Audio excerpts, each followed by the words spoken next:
सम्पूर्णलाई नमस्कार। यो चाहिँ भुइँ अमला हो। यहाँ दाना हजुरहरूले देख्न सक्नुहुन्छ। यो दाना चाहिँ ठ्याक्कै अमला जस्तै हुन्छ, सानो खालको अमला जस्तो हुन्छ।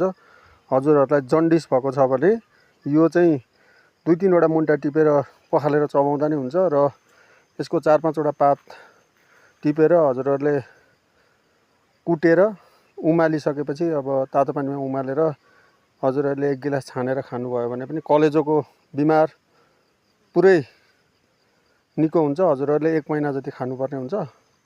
बिहान बेलुका 2 टाइम खानुभयो भने 1 महिनामा हजुरहरूको कलेजो पुरानै अवस्थामा फर्किन्छ।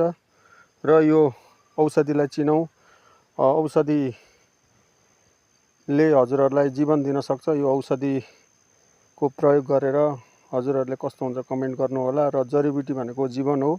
जडीबुटीले हामीलाई कुनै असर पनि गर्दैन र जडीबुटीले हामीलाई अरू रोग लाग्न पनि दिँदैन र जुन रोग लागेको छ त्यो रोग चाहिँ निको गर्छ र अरू रोग थप्दैन। त्यसकारणले जडीबुटी प्रयोग गरौँ, सही तरिकाले प्रयोग गरौँ, विज्ञको सल्लाहमा प्रयोग गरौँ। हस्त नमस्कार, धन्यवाद। यो भिडियो सबैको जानकारीको लागि एक-एक वटा सेयर गरिदिनु होला। हस्त नमस्कार।